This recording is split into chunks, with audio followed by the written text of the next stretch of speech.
HOA Karen arrested me for my own land didn't know. I'm the Supreme Court judge's son. The cold metal of the handcuffs bit into my wrists as Officer Riggs tightened them. You're under arrest for trespassing, he grunted. I blinked. Trespassing? On my own property? Behind him, Karen Whitmore, the self-appointed queen of the Willow Creek HOAs, murked, arms crossed. Her bright pink HOA compliance officer vest looked ridiculous over her floral blow. This is my land, I said slowly.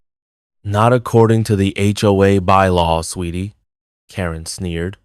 You didn't get approval for that shed. That's a violation. And now you're resisting. Resisting? I hadn't even moved. The neighbors watched from their lawns, whispering. Some looked sorry for me. Others just seemed thrilled by the drama. Then, as Officer Riggs started leading me to the squad car, my phone buzzed in my pocket. I couldn't answer it not with my hands cuffed behind my back, but I knew who it was. Dad. And when he found out about this, Karen had no idea who she was messing with. The welcome from hell buildup. 3 weeks earlier, I had been so excited to move into my new house. It was a small, cozy place on the edge of Willow Creek just, far enough from the city to be peaceful but close enough that I could still get decent Wi-Fi. The backyard was perfect for my woodworking projects, and the quiet street was exactly what I needed after years of law school chaos. I should have known something was wrong when the welcome basket showed up. It was sitting on my porch the morning after I moved in a wicker basket filled with coupons, a scented candle, and a thick packet of papers titled, underneath it, a sticky note in perfect cursive. Welcome to the neighborhood. Compliance inspection at 9 a.m. tomorrow. Please review the attached. Karen Whitmore, HOA Board President. I flipped through the packet. No sheds without approval. Grass must be between 2.5 and 3 inches tall. Exterior paint colors must be pre-approved from the HOA's neutral harmonious palette. I laughed. There was no way I was letting some HOA tell me what to do with my own land. Big mistake. The war begins. First high, conflict escalates. Karen showed up the next morning in her vest, clipboard in hand. She tesked at my unmowed lawn. She gasped at my unapproved navy blue front door. Then she saw the shed. What is that? She demanded, pointing at the small wooden workshop I'd built over the weekend. My shed, I said. You didn't submit plans for approval. I don't need approval. I checked the county laws. County laws don't matter here, she snapped. You signed the HOA agreement when you bought this house. I frowned. No, I didn't. She smirked. It's in the property paperwork. Page 87, Section 4. I pulled out my phone and pulled up the documents my realtor had sent. There it was, buried deep in the fine print. All homeowners automatically agree to HOA terms upon purchase. My stomach dropped. Karen's smile widened.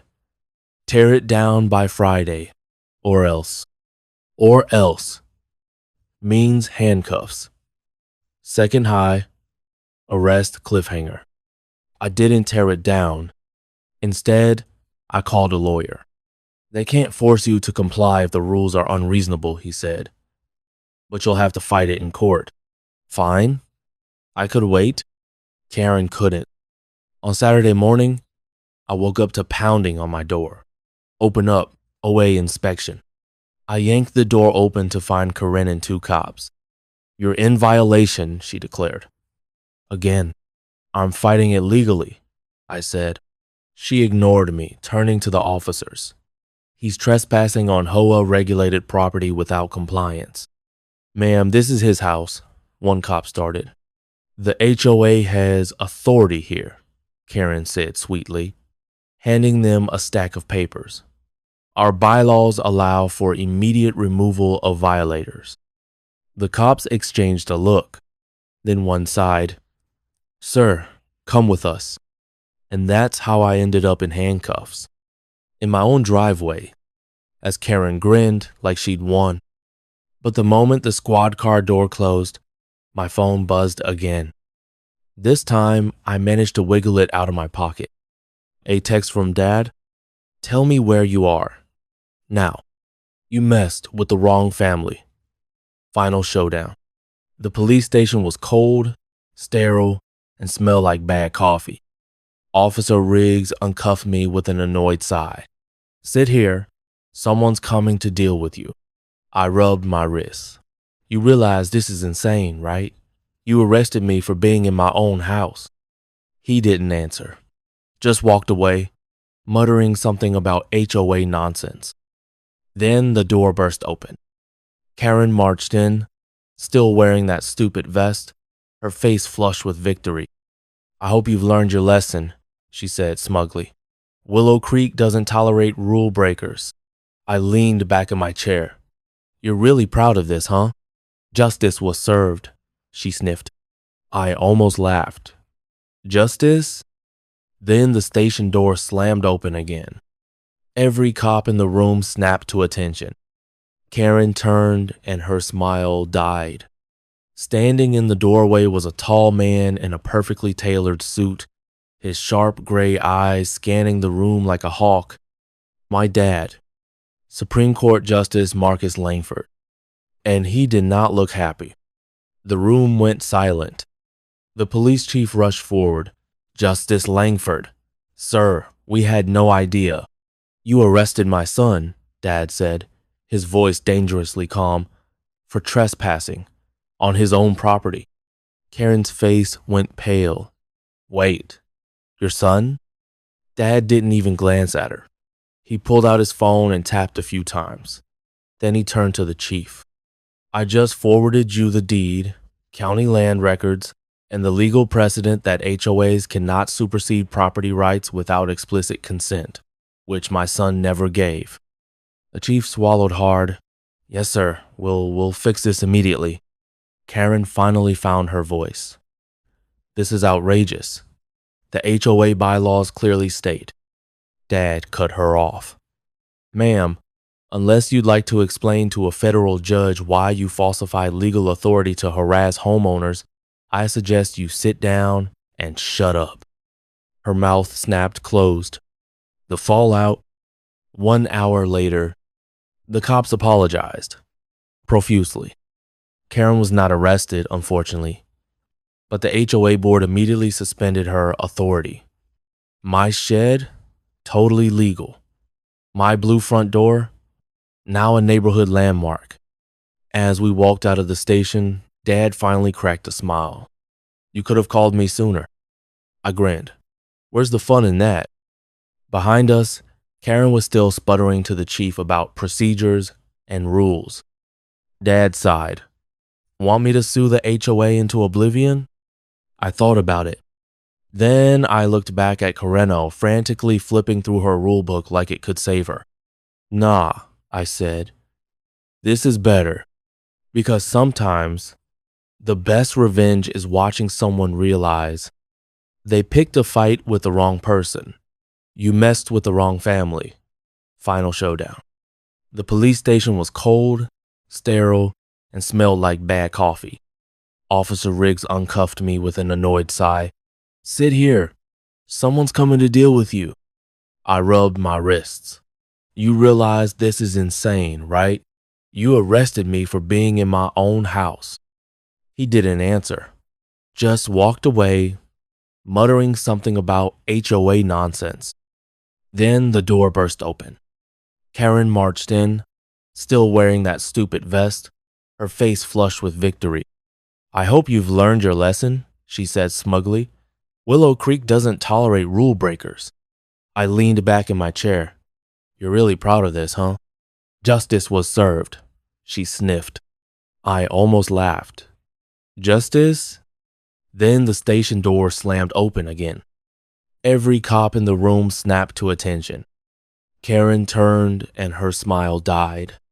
Standing in the doorway was a tall man in a perfectly tailored suit, his sharp gray eyes scanning the room like a hawk. My dad, Supreme Court Justice Marcus Langford. and he did not look happy. The room went silent. The police chief rushed forward. "Justice Langford." "Sir, we had no idea." "You arrested my son," Dad said, his voice dangerously calm, "for trespassing on his own property." Karen's face went pale. "Wait, your son?" Dad didn't even glance at her. He pulled out his phone and tapped a few times. Then he turned to the chief. "I just forwarded you the deed, county land records, and the legal precedent that HOAs cannot supersede property rights without explicit consent, which my son never gave." The chief swallowed hard. "Yes, sir. We'll fix this immediately." Karen finally found her voice. "This is outrageous. The HOA bylaws clearly state." Dad cut her off. "Ma'am, unless you'd like to explain to a federal judge why you falsified legal authority to harass homeowners, I suggest you sit down and shut up." Her mouth snapped closed. The fallout. 1 hour later, the cops apologized profusely. Karen was not arrested, unfortunately, but the HOA board immediately suspended her authority. My shed, totally legal. My blue front door, now a neighborhood landmark. As we walked out of the station, Dad finally cracked a smile. "You could have called me sooner." I grinned. "Where's the fun in that?" Behind us, Karen was still sputtering to the chief about procedures and rules. Dad sighed. "Want me to sue the HOA into oblivion?" I thought about it. Then I looked back at Karen O, frantically flipping through her rulebook like it could save her. "Nah," I said. "This is better. Because sometimes the best revenge is watching someone realize they picked a fight with the wrong person." 1 year later, the sweetest revenge. The neighborhood rebellion. 1 year after the great HOA arrest disaster, as the neighbors now called it, Willow Creek was different. Karen still lived here, but she no longer wore her pink vest. In fact, the entire HOA had been disbanded after a landslide neighborhood voted by me. Turns out, when people realized they didn't have to obey insane rules, they really didn't want to. Now, instead of violation notices, Karen got a bright purple house owned by the sweet old lady next door who always wanted a colorful home. A front yard chicken coop, courtesy of the retired farmer down the street. And my personal favorita, 10-foot tall metal sculpture of a middle finger, courtesy of the rebellious artist who moved in last month. Karen tried to call the cops about it once. They hung up on her. The ultimate power move. Then, last week, the final nail in the coffin. A for sale sign appeared in Karen's yard. I may have thrown a block party to celebrate. As we grilled burgers in my still standing, fully legal shed, my dad even showed up still amused by the whole thing. "You know," he said, sipping lemonade, "I've overturned fewer dictators than you." I grinned. What can I say? Justice runs in the family. The return of the pink vest. The moving truck rolled into Willow Creek at dawn. I was sipping coffee on my porch when I saw Ida's sleek black SUV with tinted windows, followed by a truck with Whitmore Estates printed on the side. My grip on the mug tightened. No way. The SUV door swung open and out stepped Karen too. Same blonde bob, same pursed lips, but this time upgraded. A designer pantsuit instead of a floral blouse. A gold HOA president pin instead of a pink vest. And a smirk that said, "I've been planning this for a year." She locked eyes with me from across the street. "Hello, neighbor," she called sweetly. "Did you miss me?" Then she turned to the movers. "Careful with those boxes. They're full of new HOA bylaws." I nearly spit out my coffee. She didn't just come back. She bought the whole damn neighborhood. The poisonous welcome basket. That afternoon, A familiar wicker basket appeared on my porch. Inside, a welcome back to your rules card, a revised 200-page HOA contract, and a single ominous key. The note read, "For the community shed you'll be building to replace your illegal one, keys to the neighborhood gates are extra. K. Whitmore, your new landlord." I stared at it. Then I pulled out my phone and dialed the one person who could fix this. Dad picked up on the first ring. "Tell me you're joking," he said. "Wish I was." A pause. Then, "I'll call the governor." The secret weapon. Turns out, Karen didn't just buy the neighborhood. She'd inherited it. Her late husband, who conveniently no one knew existed, had owned the development company that built Willow Creek. The deed? 100% hers. The cops wouldn't help. The mayor couldn't interfere. Even Dad hit a wall. Private property rights, the governor's aide had shrugged. Karen hosted a neighborhood compliance party that weekend. Attendance was mandatory. As I stood in her perfectly manicured backyard, sipping terrible punch, she tapped a silver spoon against her glass. "Some of you forgot how things work here," she said, smiling. "Let me remind you." Then she unveiled a brand new neighborhood map with my house circled in red. First violation, unauthorized structures. You have 24 hours to demolish it, or I'll do it for you. The crowd gasped. I just smiled, because what Karen didn't know, I'd bought a little something too. The deed heard round the block. The next morning, a bulldozer rolled up to my shed. Karen stood beside it, arms crossed. Last chance. I strolled out in pajamas, yawning. "Morning, Karen. Sleep well? Tear. It. Down." "Nah." She snapped her fingers. The bulldozer roared to life. Then stalled. The driver frowned. Ma'am, we've got a problem." Karen stormed forward, then froze. Because chained to my shed door was a brand new sign, "Property of Langdorf Realty. Trespassers will be sued." I tossed her a folded paper. "Check the county records. I don't own this house anymore." Her hands shook as she read it. I had sold my property to my dad's old law partner, a man who owned half the city and hated HOSG. Karen's face turned purple. You. I leaned in. "Meet your new landlord." The ultimate checkmate. 1 week later, Karen's mandatory HOA meetings canceled. Her revised bylaws shredded. Her gold HOA pin reportedly thrown into a lake. The final blow came via certified mail. A notice that her home was now a non-compliant rental property under Langdorf Realty's rules. Violation. Excessive nuisance behavior. She had 30 days to fix it or be evicted. I celebrated by painting my new shed, approved by my landlord, neon green. As the entire neighborhood cheered, Karen's SUV peeled out of Willow Creek for good this time. Federal Prison Edition, the subpoena. The certified letter arrived on a Tuesday. Karen Whitmore, now residing in the luxurious gated community of Eagle Ridge Estates, nearly choked on her kale smoothie when she read it. Subpoena. United States Department of Justice versus Karen Whitmore. Fraud, extortion, and tax evasion. Her designer manicure trembled.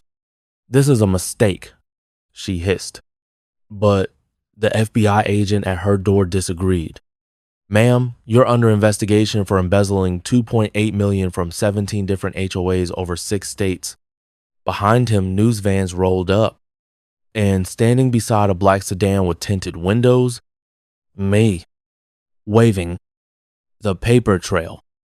Turns out, when you piss off a Supreme Court justice's son, he digs.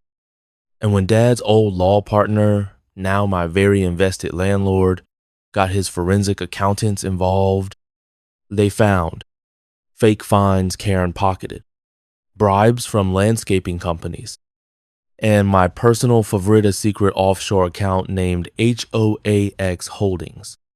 The courtroom gasped when prosecutors showed the ledger. 14, 0 spent on pink vests alone. The jailhouse snitch. Karen's loyal HOA board members flipped faster than a pancake at a diner. She made us threaten elderly residents, cried her former VP.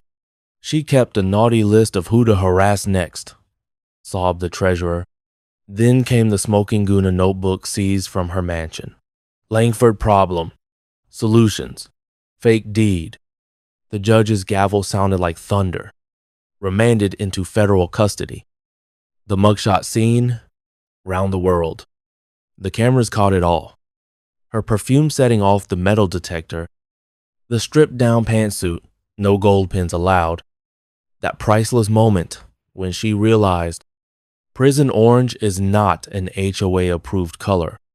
As they led her away, I held up a sign. Epilogue. The new neighborhood order.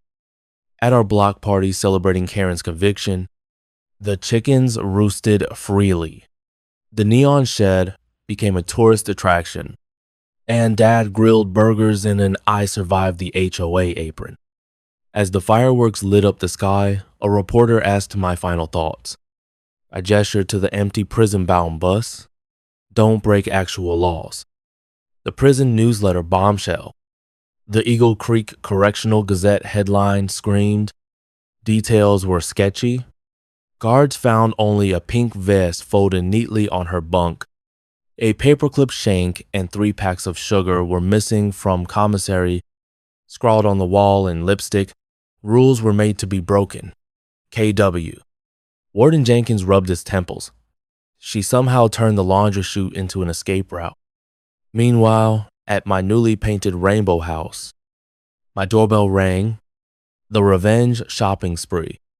Security footage from a Montana Cabela's showed Karen buying night vision goggles, a bear trap, 50% off, and one suspiciously HOA-sized flamethrower, the cashier's statement. She kept mumbling about violation notices from hell.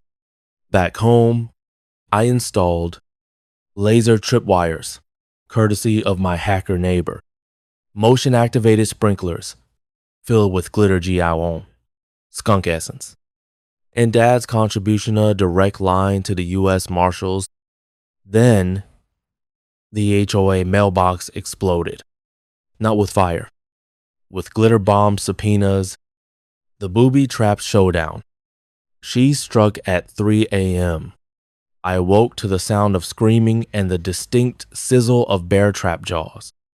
Karen dangled upside down from my oak tree, flamethrower strapped to her back, still managing to look furious. You ruined me. I sipped my coffee. Morning, Karen. Violation unauthorized tree decorations. The cops found her, covered in skunk, glitter, singed eyebrows, flamethrower, misfire, and still dictating violation notices to the arresting officer, Supermax, Suite 16. At her new prison featuring no book clubs, no libraries, and definitely no HOAs, Karen received a birthday card from Willow Creek.